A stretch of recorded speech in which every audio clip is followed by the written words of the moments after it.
Oi, eu já tava treinando pra fazer a redação do Enem, só que eu não consegui terminar ela, ficou horrível. Como que eu faço pra minha redação ficar boa? Caraca, gente, vocês viram que tem que fazer redação no Enem? Como é que eu vou argumentar? Não sei nem por onde eu começo. Então, eu tava com dúvidas sobre como eu coloco meus argumentos em uma redação e eu não tava sabendo muito bem como fazer. Você poderia me explicar, por favor?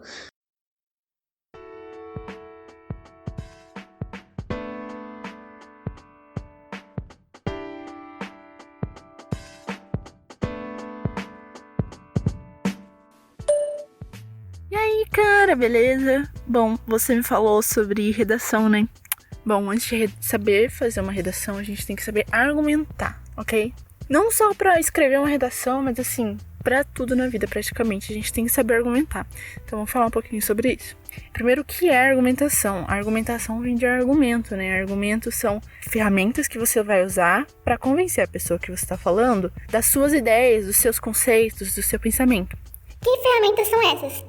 Você pode usar, por exemplo, fala de especialistas, você pode usar fatos, dados, problemas, estudos, enfim, tem uma infinidade de tipos de argumento que você pode usar para convencer aquela pessoa que você está falando.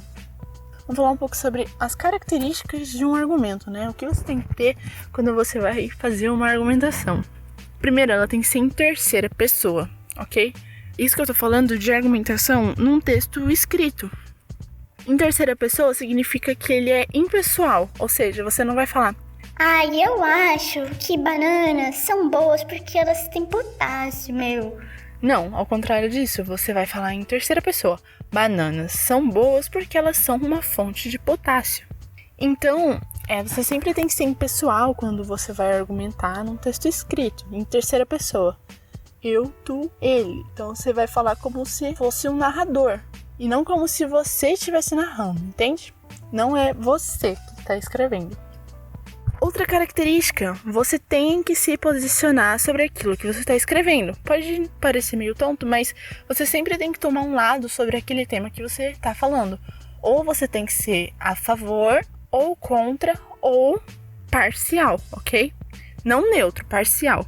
Se, por exemplo, ele te dá um tema sobre o garimpo na Amazônia, você pode ser contra o garimpo na Amazônia, e daí você argumenta que, por exemplo, isso aumenta muito o desmatamento.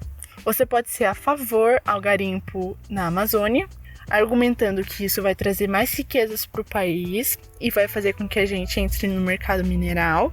Ou você pode ser parcial. Você fala que o garimpo na Amazônia é bom, mas deve ser limitado e o governo deve sempre fiscalizar isso para que não ocorra futuramente um desmatamento muito grande na Amazônia que cause consequências irreversíveis. Outra característica da argumentação é intertextualidade, ou seja, é você conseguir coligar outros assuntos dentro do seu texto. Se você estiver falando do Enem, Exame Nacional de Ensino Médio é muito bom e até te dá pontos quando você usa conhecimentos aprendidos no ensino médio para argumentar a sua ideia, né? Então, por exemplo, você cita Revolução Industrial, você pode citar fases do capitalismo, qualquer coisa que você aprendeu no ensino médio e você usar como argumentação vai entrar como intertextualidade se for no Enem em outros vestibulares. Mas se você estiver falando em argumentação em si, você pode fazer essa intertextualidade com diversas outras esferas que não são ensino médio. E também é muito importante falar que quando você está fazendo redação para algum vestibular, e Enem, enfim, eles sempre vão te dar textos motivadores, que são textos que vão te ajudar a embasar os seus argumentos. Quando você usa esses textos para fazer uma intertextualidade na sua argumentação, isso também te dá pontos, ok? Então, intertextualidade é um fator muito importante na sua argumentação quando se fala de texto. Linguagem jornalística e vocabulário referente ao tema. Por que a gente tem que falar em linguagem jornalística? A gente não pode falar de uma linguagem coloquial, ou seja, uma linguagem informal, uma linguagem falada. Então, sem gírias, sem ditados populares, enfim, essas coisas. Então, você não vai usar uma linguagem coloquial, mas também você não vai usar uma linguagem científica, que é cheia de jargões, que só quem da área entende, que você precisa de um dicionário para entender o que a pessoa está falando, que você usa termos técnicos. Isso também não é bom para uma argumentação, principalmente quando é uma dissertação no vestibular. Quando você vai falar sobre um determinado tema, é muito bom que você use alguns termos referentes daquela área, porque indica que você também tem conhecimento sobre aquilo. Mas lembrando, não usar termos muito científicos, que o cidadão comum não vai entender. Essa sua argumentação tem que ser feita para o maior número de pessoas entenderem. Então, por isso que é bom uma linguagem jornalística, porque ela não é rebuscada ao ponto de só o pessoal daquela área entender, e também não ser nada informal, para não chegar até ser ofensivo para o tema que você está falando. E com isso a gente vai para a próxima parte, que é a objetividade.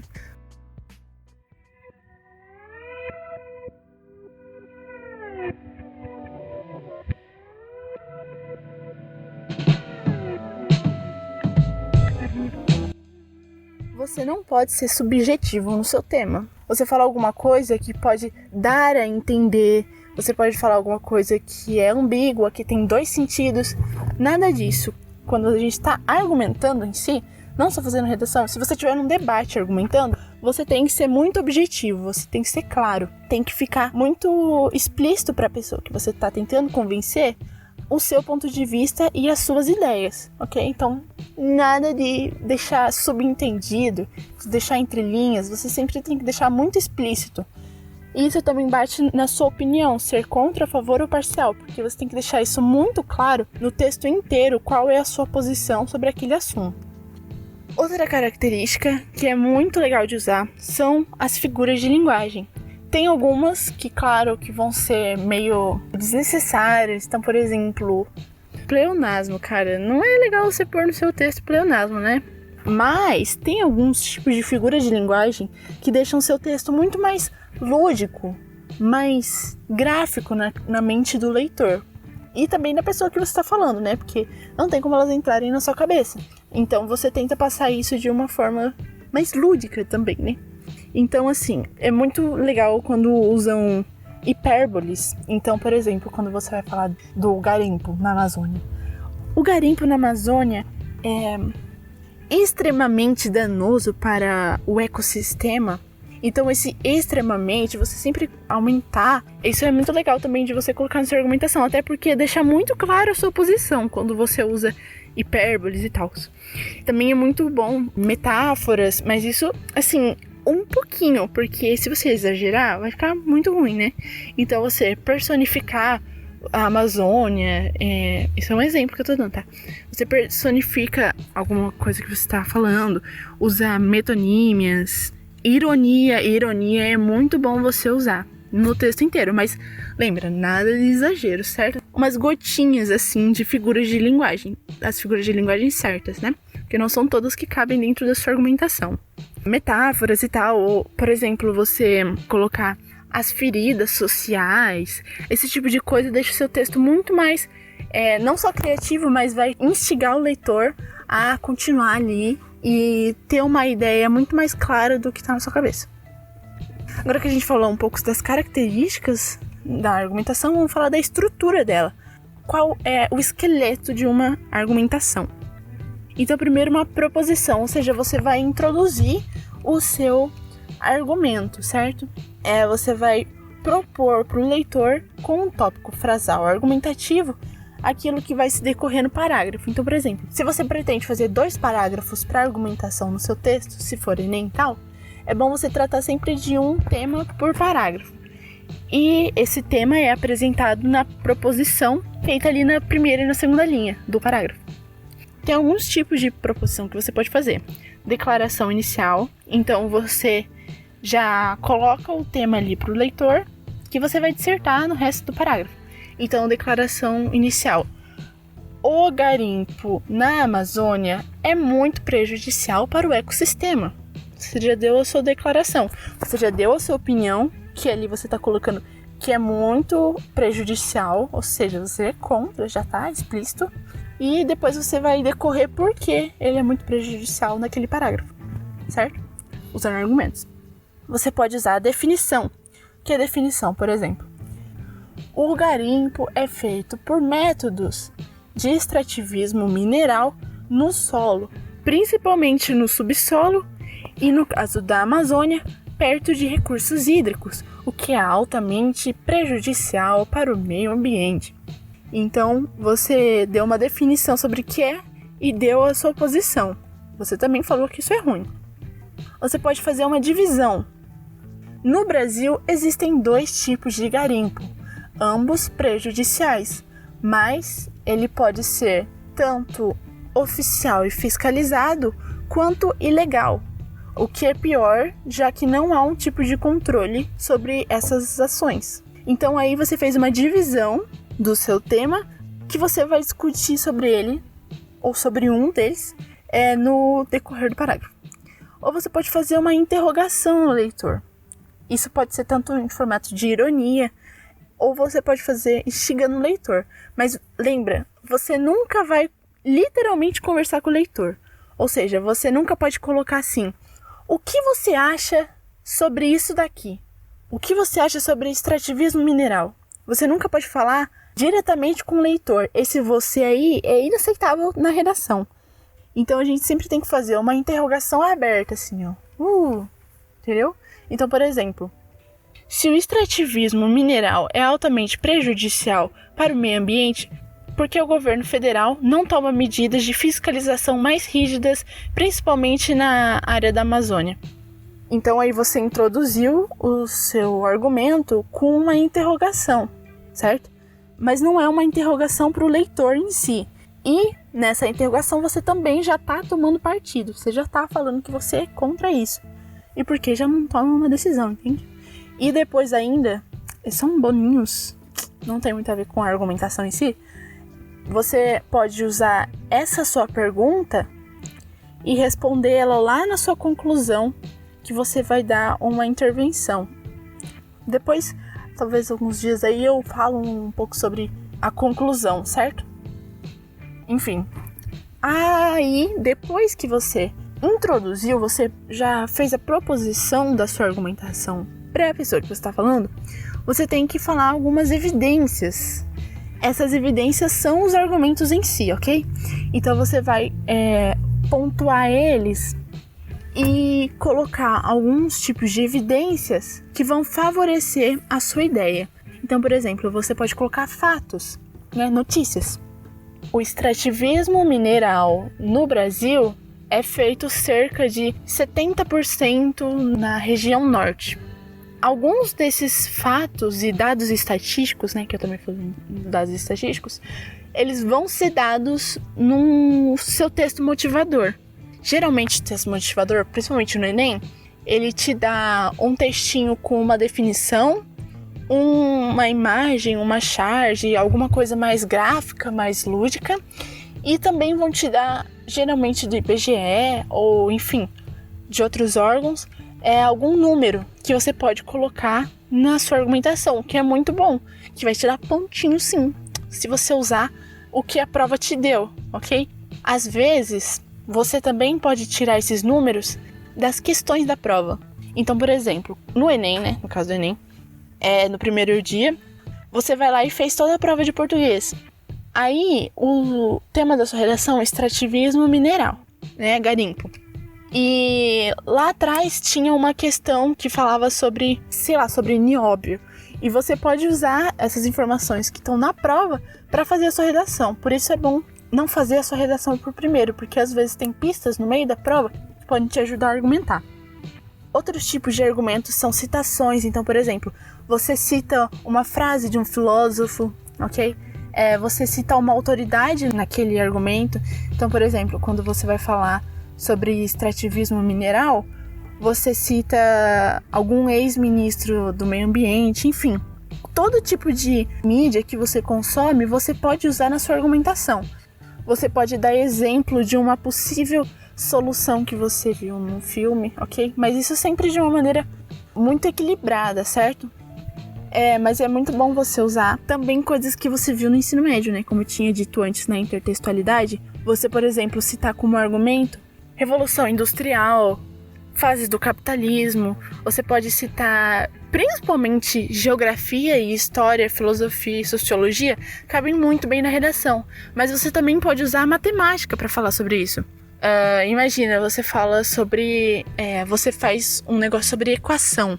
Meio ambiente menos o extrativismo mineral é igual à queda do ecossistema gerado no norte que causará problemas ao decorrer do país. Você usou uma equação, sabe? Qualquer desses tipos de intertextualidades vão entrar nas evidências e é muito bom que você utilize os argumentos que você tem certeza.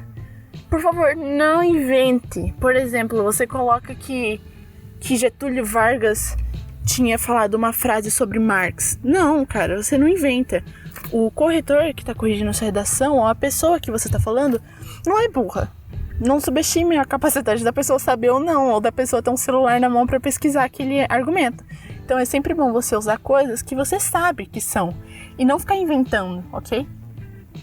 E depois que você argumentou o seu argumento, você fez a introdução, você propôs o seu argumento para o leitor, depois você aplicou evidências para esse seu argumento, você embasou sua opinião em argumentos, ok? Argumentos verdadeiros. E depois você vai concluir o seu argumento, ok? Não estou falando em conclusão da redação. Você vai concluir o seu argumento. Você fala: extrativismo mineral é extremamente prejudicial ao ecossistema da fauna brasileira. Aí, esse daí eu introduzi. Ponto. Pois com o extrativismo mineral podemos ver o assoreamento dos rios. Assoreamento dos rios já pega um tema lá do ensino médio em geografia. Você cita problemas urbanos e tal. Aí eu dou minha argumentação. Aí eu vou lá, embaso meus fatos, pego lá no meu texto motivador, cito o nome de alguém, coloco algum dado e daí eu vou concluir. O que é concluir? Você vai retornar à sua ideia principal. Você vai retornar ao seu pensamento e você vai tomar partido daquilo, certo? Então você vai, de novo, falar, finalizar e dizer a sua opinião. Então, por exemplo, garimpo altamente prejudicial, né? Aí eu dei meus argumentos e daí eu termino dando o meu juízo. Eu volto e explico, com base nos meus argumentos agora, o porquê a minha proposição era verdadeira. É bom você usar alguns conectivos. Então, portanto, podemos assumir que as consequências dessa atividade humana pode ser catastrófica em médio ou longo prazo. Como eu já falei, portanto, eu estou usando minhas evidências para dar minha conclusão. Eu vou dar um exemplo aqui. O porquê eu prefiro comprar um tênis do que comprar uma sandália. Tênis são muito mais confortáveis que sandálias. Desde a época de Jesus, as sandálias eram usadas por todos, desde as mais altas às mais baixas classes. Porém, com a vinda da Revolução Industrial, a produção de sapatos ficou muito mais fácil e mais acessível a todos. Os tênis ganharam grande popularidade com a sua fabricação, já que eram muito mais confortáveis e mais seguros, principalmente para os trabalhadores braçais. Portanto, as sandálias são menos confortáveis, visto que elas não dão a proteção adequada e muito menos são feitas para utilizar no nosso cotidiano urbano. Pronto, expliquei, coloquei meus fatos e argumentos com base em conhecimentos que eu já tinha, principalmente no ensino médio, e depois eu concluí dando meu juízo, ok? Já falamos um pouco da estrutura, vamos falar tipos de argumentação, porque os nossos argumentos, como eu falei, né, são fatos, dados, citações, estudos e outras coisas, eles podem ser divididos em algumas classes, né? E daí as evidências e argumentos, né? Que você vai argumentar a sua ideia, o seu pensamento. Até que enfim você vai usar algumas muletas para explicar para o leitor por que o seu juízo é melhor e é verdadeiro. Tem alguns tipos clássicos de argumentação. Então a gente tem a argumentação de autoridade, que é quando você cita um especialista na área, quando você cita cita um grande nome e você coloca uma fala daquela pessoa. Então, por exemplo, quando você está falando de mazelas sociais, aí você vai lá e cita Marx, ok? Isso é uma argumentação de autoridade, quando você coloca o seu argumento embasado em uma autoridade. Um tipo de argumentação por consenso. O que seria isso? Consenso. Você argumentar com leis, não lei de Constituição. Por exemplo, você argumentar com leis de Newton, que são um consenso na comunidade não só científica, mas internacional. Dos direitos do ser humano. Consenso, certo? Então, tipo, direito à vida. São coisas que já são verdade por si e que são aceitas por toda a comunidade, ok? Aí também tem o por exemplificação, que é tipo quando alguém fala assim: o desmatamento da Amazônia é algo tão danoso para o meio ambiente que podemos ver o reflexo disso até mesmo aqui no Sudeste, sobre algo que aconteceu lá. Por exemplo, no início do ano de 2020, quando grandes queimadas catastróficas na região norte, feitas pelo homem, tiveram reflexo aqui no Sudeste, e uma atmosfera perto do solo muito mais poluída. Outro tipo de argumentação que você pode usar, outro tipo de evidência que você pode usar é por relações lógicas. Então, por exemplo, em relações lógicas, você coloca: a chuva no Sudeste vem da evaporação das águas na Amazônia. Logo, o desmatamento da Amazônia vai resultar em consequências na chuva no Sudeste. Então você fez uma relação lógica aí, entendeu? Você fez uma relação de causa e consequência, ok? Ou outro tipo de argumentação é por provas concretas e dados. Ou seja, você vai usar números, na maior parte das vezes números, que vão favorecer o seu argumento. Então você coloca exemplos. Às vezes você coloca exemplos do cotidiano para ficar mais fácil para a pessoa entender. Por exemplo, você falar que o desmatamento da Amazônia com as queimadas ilegais refletiram aqui no Sudeste com aquelas nuvens de fumaça que escureceram o céu. Isso é você dar um exemplo, certo? Você colocar uma notícia. Geralmente você vai pegar esses dados do seu texto motivador ou até mesmo da própria prova, como eu já tinha dito, beleza? E agora vamos falar dos usos, né? A gente já sabe então que a argumentação, como uma argumentação é estruturada, também as características. E onde você pode usar? Em debates, é muito legal isso, em debates com a sua família que é extremista, né? Você pode usar para sua argumentação para debater lá. Em redação argumentativa, que é principalmente usada nos vestibulares Enem, FUVEST, VUNESP, da UERJ, UEM. Eu não vou falar todos aqui, que são muitos, mas enfim. Redação argumentativa, dissertativa, ortodoxa, ok? Em publicidade e propaganda, Publicidade e propaganda, como assim? A publicidade e propaganda é feita para convencer você, consumidor, a comprar o produto deles. Então eles podem usar fatos, argumentos, enfim, 9 a cada 10 dentistas indicam o nosso produto. Você está usando um tipo de argumentação de autoridade, ou um dado, né? É uma mistura dos dois. Então você coloca uma autoridade para convencer o consumidor a comprar o seu produto, ok? Discursos políticos e religiosos. Isso é muito usado em discursos políticos e religiosos para conseguir convencer o público a se adequar e aceitar aquilo que a pessoa está falando. Principalmente no político, né? A votar nela. A você se familiarizar com a pessoa, começar a se enxergar nela, ok? Discursos políticos e religiosos. Em atos de venda, porque como eu disse, essa publicidade e propaganda, né? Quando você vai numa loja e o vendedor começa a tentar te convencer por que você tem que comprar aquela maldita calça. E ela vai te dar alguns argumentos. Nossa, essa é a melhor calça da cidade inteira. Ai, sabe quem usa essa calça? A Angelina Jolie usa essa calça. Enfim, ela vai colocar vários tipos de argumentação para fazer com que você compre.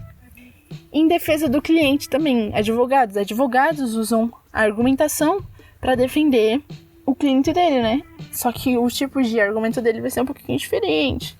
As características da argumentação dele vão ser diferentes, né? Não vai ser uma linguagem jornalística, mas ali a ideia é a mesma. Você argumentar com base em alguns tipos de muletas para convencer outra pessoa da sua ideia, ok? Basicamente é isso a argumentação. Falei muito, não falei nada? Talvez. Então, é isso, cara. Se você tiver feito um mapinha, se você tiver exemplos da hora, uns vídeos, manda pra gente. Pode mandar aqui nos comentários ou manda no nosso Instagram. Se você quiser publicar o seu mapa mental sobre esse assunto ou sobre outros assuntos, publica lá com hashtag PodeCrer e no caso redação. É Red, ok? R-E-D. PodeCrer Red. E daí a gente vai ver e quem sabe a gente pode te chamar pra fazer uma collab e tal e a gente discutir algum outro tipo de assunto, ok? Se você tiver também dúvidas sobre algum tema, pode mandar também o seu áudiozinho pedindo pra gente explicar, que a gente vai atender o seu pedido e vai fazer aqui a nossa explicação do jeito que dá, né? Compartilhe lá no seu grupo de estudos, na sua sala de aula, que vai que ajude alguém, né? Deixa o like pra gente saber que você gostou e que você quer mais e que você gosta desse assunto de redação, que daí a gente traz mais vezes aqui. E é isso, cara. Até o próximo áudio. Tchau, tchau. Adeus.